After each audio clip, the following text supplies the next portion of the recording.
Que privilégio compartilhar a palavra de Deus com vocês hoje.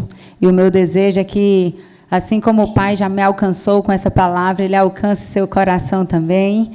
E eu sei que em todo lugar que tem gente sedenta por ouvir a voz de Deus, vai receber a porção que Ele separou hoje para você. E eu sei que se você veio aqui para esse lugar, não só para receber, mas também para fazer parte, Deus vai contar contigo também, para que você construa esse lugar que a gente tem chamado de cultura do reino. Então, hoje, se eu pudesse dar um tema para a palavra, e eu vou já alinhar isso aqui com vocês, quem vive a cultura do reino descobre os segredos do coração do rei. Essa seria a palavra, o tema. Ficou um pouco grande, né? Mas é porque eu não consegui resumir em outras palavras para te dizer o que a palavra de Deus disse. Quem vive a cultura do reino descobre os segredos do coração do rei. Amém? E nós estamos vivendo como igreja essa nova série, Cultura do Reino, e a gente tem compreendido e tentado discernir o que Deus tem para revelar para nós como igreja. Porque, de verdade, a gente se coloca nesse lugar de muito temor e condução do Espírito Santo para saber o que Deus quer liberar para nós para o tempo que se chama hoje. Porque falar de cultura do reino é de Gênesis a Apocalipse. Tá certo? A gente pode falar qualquer coisa, vira cultura do reino, amém? Só que quando Deus quer falar algo para a igreja dele, e Ele coloca a gente para caminhar numa série, é porque a gente precisa cavar um pouco mais profundo para descobrir algumas coisas que talvez em um domingo a gente não conseguiria dar. E quando essa cultura do reino alcançou o nosso coração, foi quando eu estava preparando uma palavra para as mulheres do nosso Ministério Movidas, e Deus me levou a compartilhar esse tema com essas mulheres. Fui tão incendiada por ele, compartilhei com o Orlando daquele jeito, Vanessa, super empolgada. E aí o Orlando também disse, meu Deus, é muita profundidade, é muito tema, é muito conteúdo. E que ousadia da minha parte poder tentar falar sobre cultura do reino dentro dessa imensidão de possibilidades de falar da cultura do reino. Então, me coloco com esse temor diante de vocês e diante de Deus, e fui para a presença dele para perguntar, né? E aí, papai, o que o senhor tem para hoje, para esse domingo, para liberar para a igreja, né? E Deus me compartilhou, Deus me conduziu a compartilhar com vocês o que está em Mateus 13. Mas eu não vou ler agora, já, equipe, eu vou ler esse texto com vocês. Mateus 13, gente, é um dos 3 maiores capítulos de Mateus. E ele tem só nesse capítulo 8 parábolas. Alguns teólogos falam em 7, porque eles colocam que a última é como se fosse uma conclusão, né? Uma conclusão, como se fosse isso. Mas o que eu quero garantir hoje para vocês não são essas 8 parábolas propriamente dita, porque eu creio que no seu tempo devocional, Deus pode se revelar especialmente a você. Porque cada parábola dessa tem uma preciosidade do que Deus quer liberar para a gente. E eu não tomaria esse lugar, que é do Espírito Santo, de falar pessoalmente com você sobre cada uma delas. Mas hoje, o meu pedido a Deus é que a gente realmente saia daqui, que você e eu, a gente saia daqui apaixonadas pela presença de Deus. Que a gente saia daqui desafiados a sair de uma superficialidade na vida espiritual e entrar numa profundidade nessa vida do Espírito Santo. E com um desejo ardente de ser cada dia mais íntimo de Deus. Então, esse é o meu desejo, que você saia daqui hoje, apaixonada pela presença, desejo ardente de ser mais íntimo do Senhor e sair de uma superficialidade espiritual e ir para uma profundidade em Deus. Amém? Então, vamos alinhar o tema. Eu sempre faço isso no Movidas. A gente vai falar de um tema abrangente, tem muita informação, e eu gosto de alinhar para que a gente conduza ali todo mundo junto, de um ponto até o outro, para a gente ir junto até o final. Então, para a gente alinhar, eu quero dizer para vocês que cultura é o que um povo vive repetidamente até que aquilo se torne natural. Então, quando a gente fala de cultura do reino, eu vou entender primeiro o que é cultura. Então, cultura é que um povo, já entra aí uma ideia de comunidade, de coletividade, vive repetidamente até que aquilo se torne natural. Por exemplo, a gente tem um hábito lá em casa na nossa família, que no dia do aniversário de cada um do membro da família, a gente acorda o aniversariante com parabéns. Essa cultura eu já recebi da minha mãe, e a gente faz isso até hoje com as crianças. Desde bebê até hoje, no dia do aniversário, acorda todo mundo mais cedo, vai lá, todo especial, vai dar o parabéns, né, não, Vivi? Todo mundo daquele jeito, bem especial, assim que acorda. E a gente dá parabéns para cada uma dessas pessoas que estão lá na nossa casa. É a nossa cultura. Virou cultura. É tanto que hoje a gente já sabe, é surpresa hoje que vai ser acordado? Nem é mais surpresa, mas faz parte da cultura e a gente continua acordando cada um com parabéns. Vocês estão me ouvindo bem? Mexeram no microfone, mas está tudo certo, é porque eu falo alto mesmo, né, equipe? Obrigada.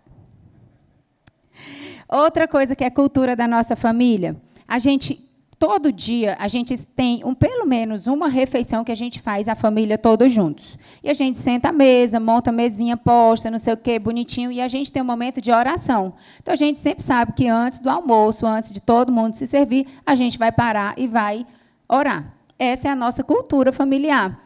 É tanto que, se por acaso algum dia passou despercebido, ou então a Vanessa vem de um jeito muito acelerado e já quer comer antes dos outros, aí as meninas vão e me lembram, a gente ainda não orou. Eu disse, é verdade, vamos orar. E ali virou a cultura da nossa casa. Então, cultura é algo que a gente faz tão naturalmente, ao ponto da gente nem lembrar mais e fazer esforço algum, e aquilo se torna bem natural. E o que é reino, gente? Para a gente que não vive essa ideia de rei, reinado, às vezes é um pouco difícil a gente pensar sobre reino, mas não é diferente, e algumas culturas que ainda vivem reinado, essa ideia de rei, né? Talvez compreenderiam melhor quando a gente fala de reino. Mas quando a Bíblia fala de reino, ela está querendo falar sobre um reinado. Porque quando eu falo reino, parece um lugar. E não é sobre um lugar. Quando a Bíblia fala sobre cultura do reino, sobre reino de Deus, reino dos céus, ele está falando sobre um reinado. Seria mais apropriada a palavra até reinado do que reino. Mas, ou também a palavra governo, poderia ser usada também. O governo, o reino de Deus, o reino dos céus, é como se fosse o governo de Deus, o governo dos céus. Por quê? Porque ele não se limita a um lugar, mas ele está sendo vivido em todos os ambientes que nós, coletivamente, chegarmos. Quem? O povo que escolheu viver esse reinado. Então, a cultura do reino é quando a mentalidade do céu começa a governar aqui na terra através de um povo. É a mentalidade do céu. A gente não quer ter a mente de Cristo, amém? Quem quer ter a mente de Cristo? Eu quero e clamo, Deus, eu quero ter a mente de Cristo. Então, é com essa mente de Deus, esse governo de Deus, ele passa a ser governado, ele governa a minha vida. E ele toma de conta não só da minha mente, do meu coração, mas das minhas relações, das minhas escolhas, dos ambientes que eu passo a estar presente, compondo ali aquele lugar. Então, é quando a gente habita nesse lugar. Esse é o reinado de Deus, né? Então, fizemos aqui o nosso alinhamento, e agora eu entro na palavra propriamente dita, isso é só uma introdução, e eu quero já começar com uma frase que talvez pode incomodar algumas pessoas, mas é uma frase forte, bem verdadeira, e é da palavra de Deus, não sou eu que estou dizendo. O reino não revela segredos para curiosos, mas para os íntimos que fazem parte do reino de Deus. Amém? Não é uma palavra da Vanessa, já já você vai descobrir. Então, essa frase forte, a gente vai já descascar um pouquinho mais e entender e compreender mais sobre ela. Mas o Orlando já ministrou aqui para a gente, desde a semana passada, que para a gente entrar nesse reino de Deus, você precisa fazer uma escolha. Fazer parte desse reino de Deus exige de nós uma decisão. A decisão de deixar que o rei governe sobre a nossa vida. E não mais eu esteja no governo. Essa é uma decisão diária e constante, que às vezes nós, cristãos, acreditamos que basta dizer, Deus, eu te aceito como Senhor e Salvador da minha vida e pronto, negócio fechado, está tudo certo, até o final da vida, estou garantida, vou para a glória, vou morar com o Pai e já tenho tudo o que precisa. Que não é mentira, você vai para o céu, você já tem tudo o que precisa. Mas segredos do coração do papai é somente para os íntimos e não para aqueles que apenas aceitaram entrar nesse reinado. Porque, gente, existem algumas pessoas que podem ficar só assistindo o reinado. Tem gente que vê, reconhece o reinado, assiste o reinado, percebe quando Deus está reinando naquele... Olha, Deus está nesse lugar. É perceptível que Deus está com essa pessoa. E a gente começa a reconhecer esses lugares. Às vezes a gente até visita esses lugares. Deus está aqui, olha, Deus está aqui. E a gente se anima e se alegra com a presença de Deus. Mas escolher e decidir viver esse reinado, essa cultura, é uma decisão diária e constante na minha vida e na sua. Não é somente para quem assiste. Os segredos do coração de Deus não é somente para quem visita esse reinado. É para quem decide viver esse reinado. E isso tem a ver com o dia a dia da gente. E eu lembro de um versículo de Colossenses 1,13, que fala assim: Ele nos libertou do poder das trevas e nos transportou para o reino do Filho do seu amado. Nós somos chamados e fomos transportados para esse reino. Agora, deixa eu te falar. Esse lugar de pertencimento você precisa não só compreender e não só aceitar, mas escolher viver e tomar essa decisão de viver nesse reinado diário e constantemente, como a gente está falando, como alguém que foi transportado. Porque ele tirou das trevas, te libertou, te perdoou, justificou, te salvou. Ele já te entregou tudo isso. Agora, o que você tem feito para descobrir os segredos do reino? Esse convite e esse embate, né, que eu vou dizer, esse embate que essa palavra de Deus traz ao nosso coração, é exatamente para quem tomou essa decisão. Então, se por acaso você ainda não tomou essa decisão, pode ser que essa palavra não faça muito sentido para você.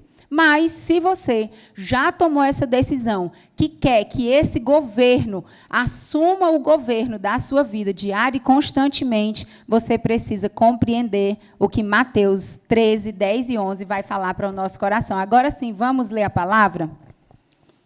Vamos lá. Mateus 13, versículo 10 e 11. Eu vou começar por esse, mas eu vou passar pelo capítulo todinho. Ele é bem grande, mas eu vou só pular alguns versículos. Vamos lá, 10 e 11. Está projetado? Deixa eu descer para ler junto com vocês. Então, os discípulos se aproximaram de Jesus e lhe perguntaram: por que o Senhor fala com eles por meio de parábolas? Ao que Jesus respondeu: porque a vocês é dado conhecer os mistérios do reino dos céus, mas àqueles isso não é concedido. Então, viu como aquela frase forte não foi eu que inventei? Foi o próprio Jesus que falou? Então, ele fala de novo. Jesus chega para os discípulos, ele tinha acabado de contar a parábola do semeador. Quem conhece a parábola do semeador? Uma das parábolas mais conhecidas da Bíblia. O resto não conhece? É sério? Não, quem conhece a parábola do semeador? Só para eu ter noção mesmo, gente. Aleluia. Calma que agora eu fiquei tensa. Eu disse, vou ter que pregar a parábola todinha agora. Peraí. Então, tinha acabado de acontecer a parábola, certo? Ele tinha contado. E aí os discípulos estavam num lugar até melhor do que o meu. Por eu estou aqui, vocês estão aí, ele estava dentro de um barco, vocês tudo na beira da praia, era muito melhor, não era não? Eu acho que devia ser assim. Na beira do mar, e Jesus pregando ali para aquela multidão. E ali, os discípulos chegaram e falaram, porque parábola, gente, é como se fosse uma história que Jesus estava contando, só que não dá para entender o todo. É como se ele pegasse uma parte da história e ele revelasse ali para as pessoas. E os discípulos, igual nós, ficam assim, sim, Jesus, e o que era mesmo que tu estava querendo dizer com isso, né? Porque isso, o que era mesmo que o Senhor estava tentando revelar ali? Então, quando os discípulos se aproximam e ele faz essa pergunta, Jesus responde com muita clareza para eles. A vocês foi dado o conhecimento dos mistérios do reino dos céus, mas a eles não. Aqui é uma separação. Eu lembro a primeira vez que eu li isso, eu liguei para o Orlando, a gente era namorado, não sei se tu lembra, amor, a gente namorava. E eu liguei e eu disse assim, mas por que ele não falava logo para todo mundo? Né? Era igual a pergunta que eu fazia também, que era assim, não conte agora para ninguém que eu estou fazendo esses milagres. Ele faria os milagres e dizia que não era para contar. Eu disse, por que não pode contar uma coisa tão boa dessa? Por que ele não diz logo para todo mundo o que é que ele realmente quer dizer? Eu disse, era tão melhor, não era não? Todo mundo queria ouvir a voz de Deus, estava todo mundo doido para saber o segredo do coração do Pai. Eu disse assim, não, peraí, segredo é algo íntimo, é só para os íntimos mesmo. É só para quem está perto. É só para quem tem intimidade. Não é para todo mundo que quer ouvir. Não, porque tem um monte de curioso. Então, os segredos do coração do papai não são para os curiosos. São para os íntimos de Deus. Amém? Então, quando Jesus, de fato, né, não quer revelar sobre isso, ele está claramente, deixando ali claramente, que existem níveis de caminhada com o eterno, com o Rei Jesus. E eu amo o encontro com Jesus, porque ele é sempre transformador. Toda vida que a gente se encontra com o Mestre, a gente sai transformada. E eu creio que quando ele opera essas transformações, o nosso coração vai desejando mais. Eu quero uma porção maior, Senhor. Agora eu quero um pouco mais de Ti. Ah, Deus, eu descobri agora o caminho. O segredo é isso, é ficar na presença do Pai e Ele vai se revelando a nós. E não foi diferente assim no tempo de Jesus. Jesus, ele era craque em transformar a multidão em seguidores. Ele fazia isso. Ele falava para a multidão, mas alguns se tornavam seguidores e passavam a caminhar ali com ele. Jesus também transformou os seguidores, as pessoas que estavam ali caminhando com Jesus, visitando o reino. Lembra dos admiradores do reino que eu falei agora há pouco? Vendo o reino, visitando o reino, vendo o movimento do reino. Olha, Jesus cura, olha, Jesus faz isso, né? E Jesus também transforma seguidores em discípulos, que foi o que os discípulos descobriram ali, naquela fala de Jesus, que a interpretação, que os mistérios revelados era para quem era discípulo. Mas ainda tem outro nível de profundidade, esse eu lembro que eu falei promovidas, mas eu não vou falar sobre ele não, porque ainda tem outros segredos para os amigos de Deus, porque ele também transforma discípulo em amigos, viu? Mas vamos lá. Salmo 25, 14. Salmos 25, 14 nos lembra exatamente isso. O Senhor confia os seus segredos aos que o temem e os leva a conhecer a sua aliança. Ei, Jesus não faz aliança com qualquer pessoa, não. Jesus faz aliança com os que temem a Ele. Amém? Eu sei que vocês ficam tensos, mas é só aumentar o teu nível de temor. É só aumentar o teu nível de presença com o Pai, que você vai receber também. Porque que Ele já te transportou, Ele já te transportou. Agora, você tem recebido e desfrutado de tudo que esse transporte para o reino do Filho do seu amado te presenteou, porque isso aqui é um privilégio. Isso é o privilégio de quem? De todos nós que já fomos escolhidos pelo Pai. Algumas pessoas ficam se acostumando somente nessa vida, de ver o que Jesus está fazendo. E ele está dizendo, gente, esse capítulo é tão forte que ele fala assim, ei, muitos santos e profetas queriam estar vivendo isso que vocês estão vivendo e eles não estão vivendo. Olha a força disso. Jesus estava dizendo para aquele povo que dizia assim, ei, vocês não estão entendendo o que eu fiz com vocês. Eu transportei vocês das trevas para a glória, para viver esse reinado, assim na terra como no céu. No céu, seja feita a tua vontade, assim na terra como no céu. A oração do Pai Nosso nos ensina. E aí ele fala, eu levei já todos vocês para esse caminho, eu já peguei todos vocês e transportei, e agora eu estou querendo gente para revelar, porque ele disse que não vai fazer nada nessa terra, de acordo com Amós 3, ele disse que não vai fazer nada nessa terra sem antes ter revelado aos seus profetas. E aí tem gente que fica lá se acostumando de ver o reino, ver milagre, ver Deus curando, ver Deus operando, ver Deus fazendo o tanto, gente, de milagre que Ele opera na nossa vida. E fica lá se alegrando, se satisfazendo, sorrindo e celebrando. Ei, mas Deus não te chamou só para isso, não. Ele te chamou para viver. Ele está contando contigo para curar, Ele está contando contigo para libertar, Ele está contando contigo para ser luz do mundo, Ele está contando contigo para ser luz nas trevas, para trazer libertação aos cativos. Ele conta comigo e com você para isso. Para desse lugar de ser o admirador do reino de Deus, de falar até das coisas de Deus, mas de não viver. Para com isso. Deus está dizendo: ei, crente, eu quero te levar para um lugar de profundidade comigo. Eu quero te tirar desse lugar de superficialidade e entrar nessa imersão muito mais profunda do que o mundo tem para te oferecer. E aí eu vou agora pedir para que vocês abram a sua Bíblia. Quem tiver com Bíblia física agora vai receber porção especial, porque eu gosto é do papel. Abre aí no versículo 24. Mesmo capítulo 13, o tempo todo, só foi no Mateus 13. A gente não saiu dele, não. Bora no Mateus 13.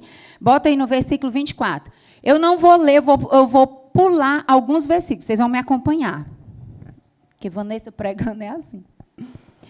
Jesus lhe propôs outra parábola, dizendo: o reino dos céus é semelhante a um homem que semeou em boa semente no campo. Vou parar por aqui. Porque eu quero que você fique só nessa primeira expressão. Porque você não pode ler a Bíblia, gente, como uma coisa solta, com essa ingenuidade. Não, meu povo, lê com uma sede, querendo receber tudo que aquela palavra tem para liberar para ti. Vai buscando os segredos, ó, vai cavando o segredo, que é só para quem teme ao Senhor. Aí agora, pula lá para o versículo 31. E Jesus lhe propôs outra parábola, dizendo: o reino dos céus é semelhante a um grão de mostarda, tananã, tananã. Está vendo o mesmo início? O reino dos céus é semelhante a... Aí ele diz, parábola do joio. O reino de Deus é semelhante a parábola do grão de mostarda. O 33, Jesus lhe contou ainda outra parábola. E ele disse o quê? O reino dos céus é semelhante ao fermento e tal, tananã, tananã. Outra parábola. E ele começa como? O reino de Deus é semelhante a... E ele já está falando isso por quantas vezes? 3, 4, e continua. Vai agora para o versículo 44. Mais uma vez, o reino dos céus é semelhante a um tesouro escondido, tananã, tananã. 45, o reino dos céus também é semelhante a um homem que negocia. 47, o reino de Deus é semelhante, o reino dos céus, né? O reino dos céus é semelhante a uma rede, tananã. 52, mais uma vez, ele fala, no reino dos céus é semelhante a um pai de família, e aí, tananã, tananã, tananã. Vocês perceberam?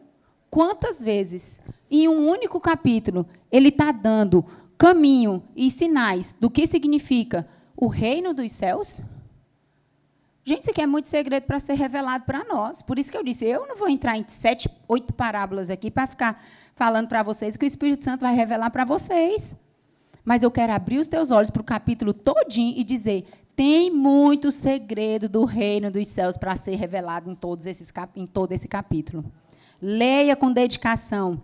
Porque o meu clamor é que Deus, de fato, nos dê olhos espirituais, ouvidos espirituais. Porque Mateus 13 é um cumprimento de uma promessa lá de Isaías. Eu não sei se você sabe.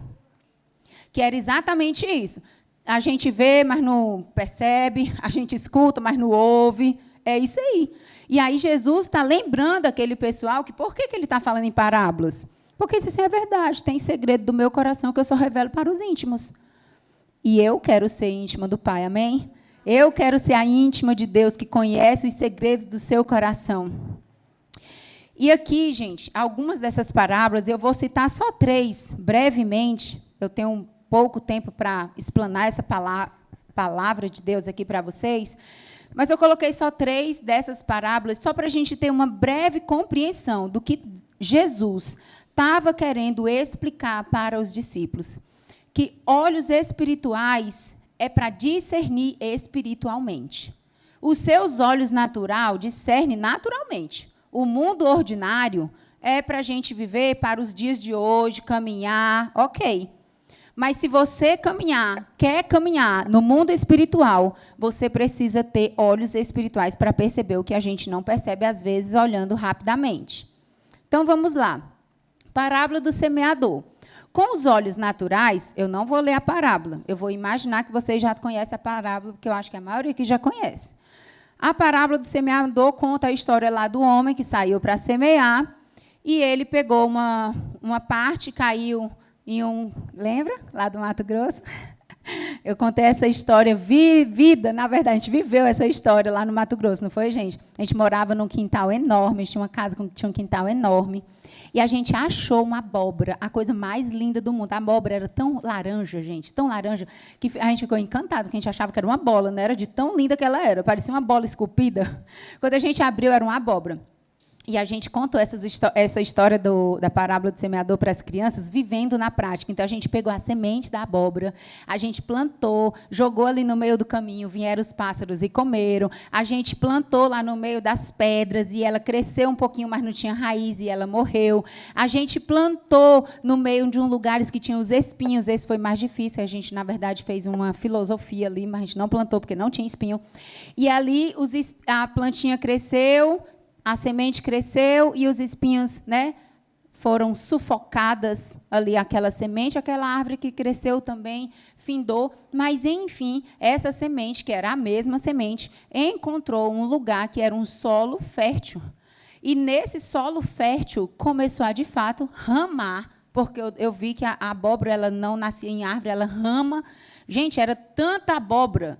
A gente passou quantos meses colhendo abóbora? Gente, a gente passou muito tempo colhendo abóbora. Nasceu tanta abóbora que vocês não têm noção. Não foi só a parábola, não foi? Que a gente pregou.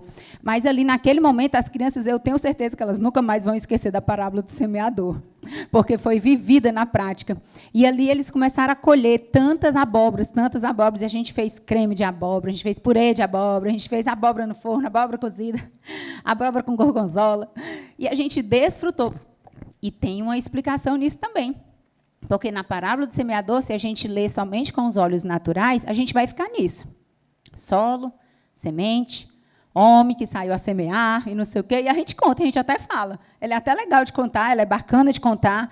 Mas, gente, como a gente tem olhos espirituais, uma das coisas que a gente pode perceber é que esse solo fértil, ele é responsabilidade minha e sua de ser adubado diário e constantemente, para que essa palavra ela encontre lugar no nosso coração, e assim como gerou muitas abóboras naquela semente plantada, encontre nesse solo fértil esse lugar de dar por 100, por 60, por 30, por uma semente, como a Bíblia fala.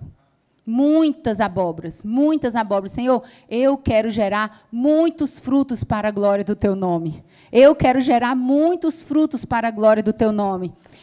Olhos naturais vai ver naturalmente. Conta história, vê semente, vê homem, vê solo, vê terra, vê as coisas. Mas ele fala, gente, mas o que você está discernindo espiritualmente?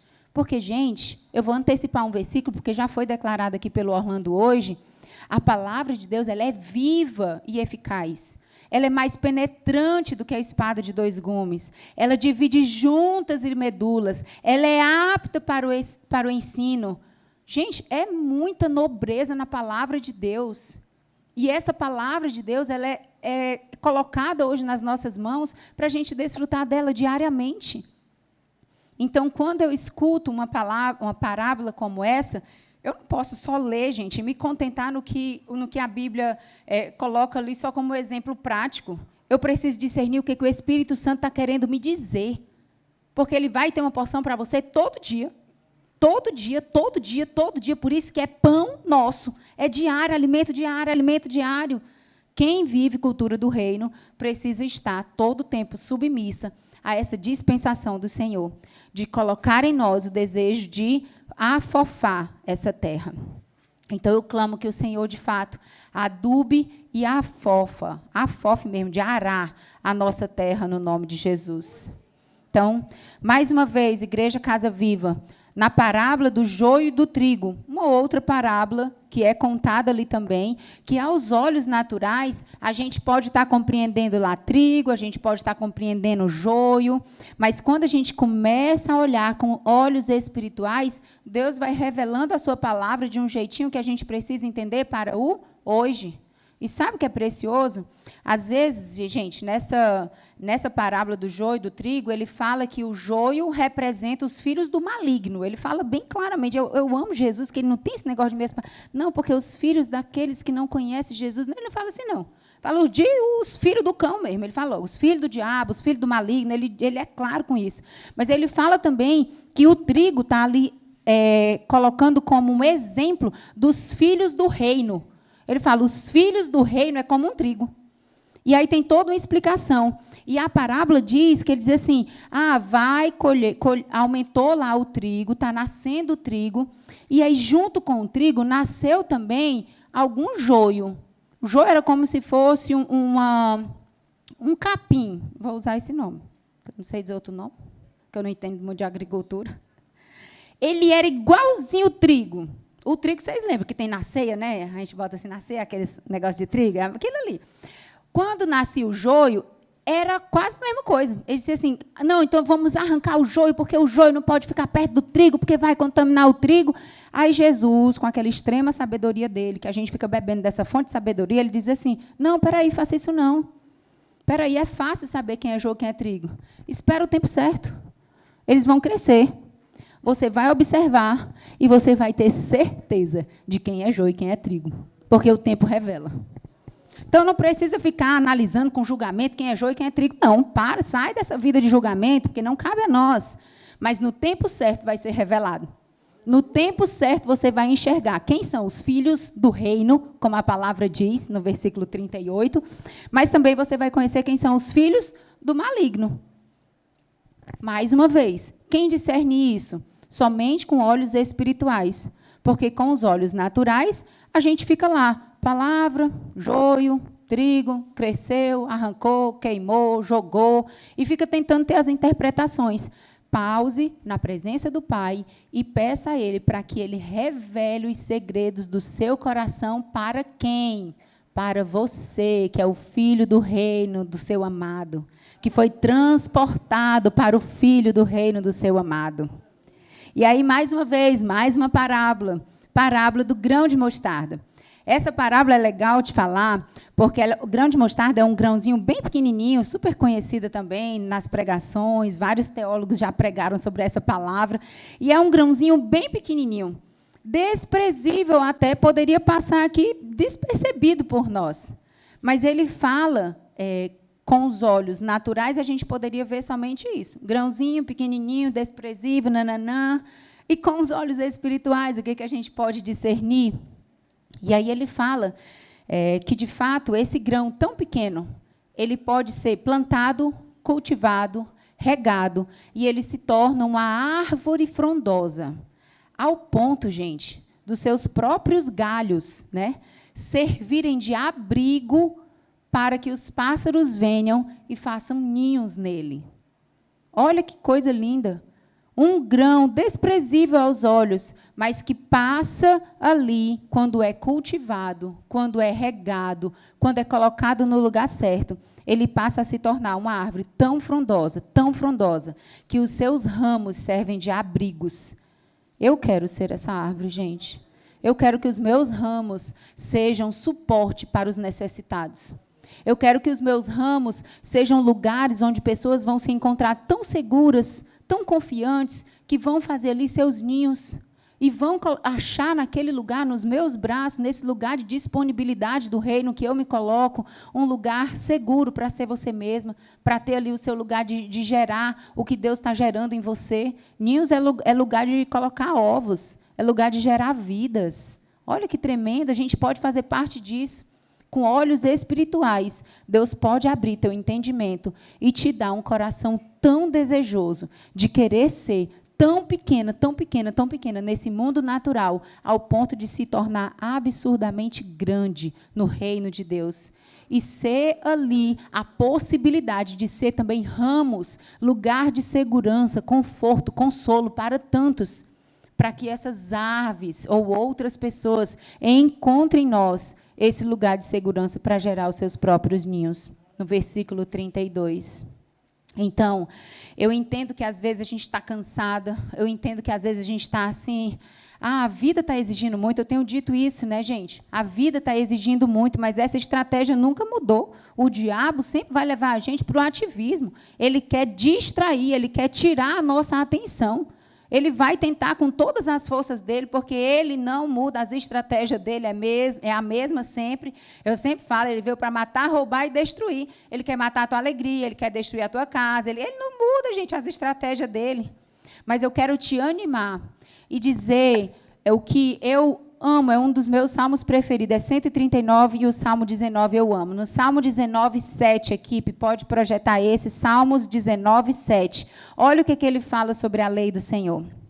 A lei do Senhor é perfeita e revigora a alma. Os testemunhos do Senhor são dignos de confiança e tornam sábios os ingênuos. Eu vou ficar na primeira parte, onde ele fala, a lei do Senhor é perfeita e revigora a alma. Quantas vezes você está cansado e diz assim, não, hoje eu não vou fazer meu devocional, porque eu estou muito cansada. Nossa, hoje eu estou tão cansada que eu vou só descansar. Nossa, eu estou com a alma tão apertada que hoje eu não consigo nem ler a palavra de Deus. E aqui, olha o que a palavra está nos ensinando. A lei do Senhor é perfeita e ela revigora a alma. Minha irmã, se tu está cansada, vai para a palavra. Se tu está desanimada, vai para a palavra. Se tu está assim, achando que tu não já deu tudo que tinha para dar, vai para a palavra. Se está achando que não tem mais forças em ti, vai para a palavra, se abastece na palavra, se revigora na palavra, se anima na palavra, tenha forças na palavra, porque lá é o alimento necessário que nós vamos encontrar para prosseguir nessa caminhada em dias tão difíceis. Amém? Então, mais uma vez, os segredos do rei são revelados pelos apaixonados pelo rei. Eu poderia dizer isso também. Sabe por quê? Vamos ler agora no versículo 36. Mais uma vez, a gente ainda está no mesmo Mateus 3. É porque o capítulo é grande, meu povo. Vai chegar no final. Abre aí no 36.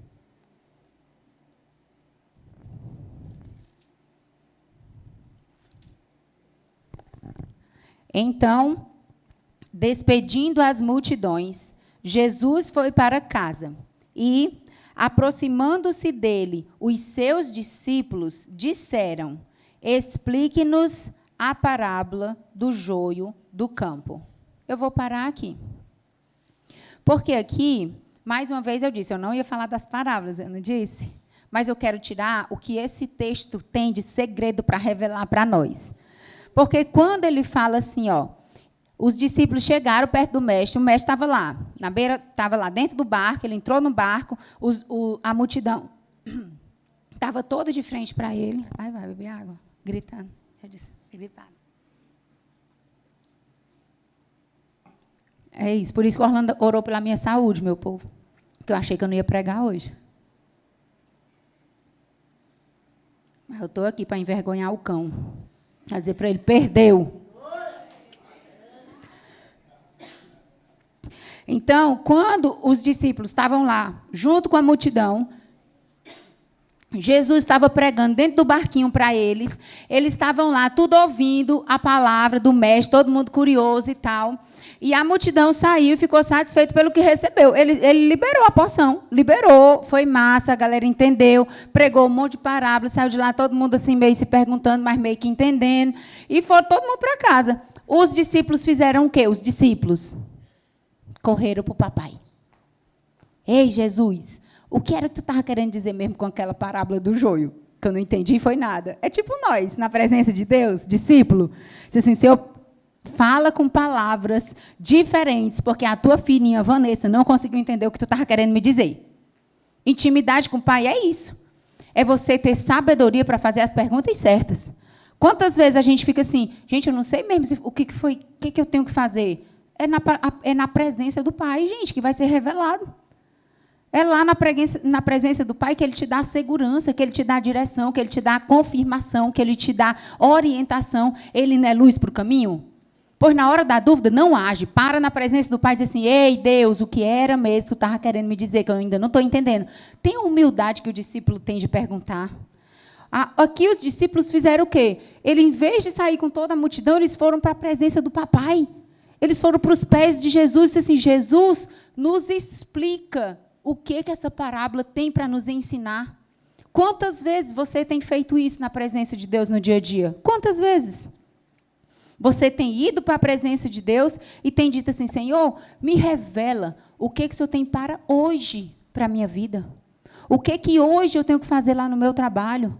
Qual é a porção, gente? Como tem sido precioso cada devocional, eu compartilho com minhas pacientes. Tem uma paciente que eu acho que eu já estou virando quadro com ela. Está virando um quadro Vanessa. Quadro Físico Vanessa. Ela pergunta assim, Vanessa, o que Deus te falou hoje? Né? Essa paciente é uma graça. E ela me pergunta, o que Deus te falou hoje? Porque eu quero saber. Deus vai me falando e eu vou compartilhando com ela o que Deus vai vai fazendo através de mim. Então, o que eu quero te apaixonar, assim como os discípulos, eles foram para a presença de Deus para fazer perguntas mais profundas e revelar qual era a palavra específica que Jesus tinha para os seus filhos. Eles tiveram esse privilégio de poder chegar perto de Jesus e fazer esse convite e fazer essa pergunta para ele. Jesus, o que o Senhor está realmente querendo me dizer que eu ainda não entendi? E aqui, essa atitude, né, revela para a gente o que o discípulo, o que nós, gente, precisamos ter de sede de Deus, para que a gente não se conforme apenas com o que a gente leu e acha que entendeu, e acha que já ouviu, ou se satisfaz com tão pouco. Assim como a multidão se satisfazeu, existe a palavra? Se satisfez com tão pouco. Obrigada. Eu inventei. Eu sou criativa. Ainda não sei português. Misericórdia de mim. Então, ali a multidão se satisfez com aquela palavra que tinha sido liberada. Mas os discípulos que queriam saber mais do segredo, eles foram para a presença e foram lá fazer o quê? Perguntas para Jesus. Tem gente que fica só calado. Deus fala e você fica calado. Não sabe nem o que fazer. Pronto, falei. Vai para a presença do papai, pergunta. Pergunta, Deus, fala de novo. Diz diferente. Revela o que o Senhor realmente está querendo de mim, para que você saiba que a tua vontade seja feita assim na terra como no céu. Você precisa estar nessa dispensação. Você precisa estar debaixo desse desejo do coração, de querer ouvir mais dos segredos de Deus. E assim, não a nossa vontade vai ser feita, mas a vontade de Deus. Porque a gente ora na oração do Pai Nosso. Seja feita a tua vontade, assim na terra como já é no céu. Já é no céu. E aqui a gente está trazendo, mais uma vez, assim como o Orlando pregou também semana passada, a gente vai trazendo o céu para a terra. Então, trazer esses segredos do coração de Deus para a terra é para quem tem sede por mais. É para esses que não ficam satisfeitos com essa espiritualidade superficial e que desejam muito mais de Deus. Amém? Eu espero que essa palavra tenha alcançado o seu coração. E eu vou pedir para você ficar de pé comigo para a gente finalizar esse culto, orando, pedindo a Deus que Ele nos leve a esse lugar de profundidade com Ele, ao ponto de ouvirmos do Pai os segredos do seu coração, para que a gente saia com a porção diária do que a presença dEle nos revela. Cada vez que eu lembro que, quantas vezes, gente, ir para a presença de Deus, estar ali no meu devocional, no meu tempo de oração, foram as maiores revelações que eu já recebi de Deus, sabia? Não foi em cultos, não foi em momentos de conferências proféticas, que eu já fui em várias, não foram em movimentos, não foram em pregações. As maiores palavras diretivas, palavras que eu jamais vou esquecer, que eu ouvi de Deus, foi no meu tempo de devocional com Ele. Foi no meu tempo de oração, de entrega diária. É no secreto que Ele se revela. É nesse lugar de intimidade com Ele, que somente para os íntimos, porque nem todo mundo quer esse lugar, porque dá trabalho parar a sua agenda todinha para dar atenção para o Pai. Tem gente que não quer nem parar hoje em dia, que acha que é até perder tempo, porque o mundo está tão focado na produtividade, que acha que vai perder tempo se pausar na presença de Deus. Mas é nesse lugar onde a gente recebe os segredos do coração de Deus. Amém?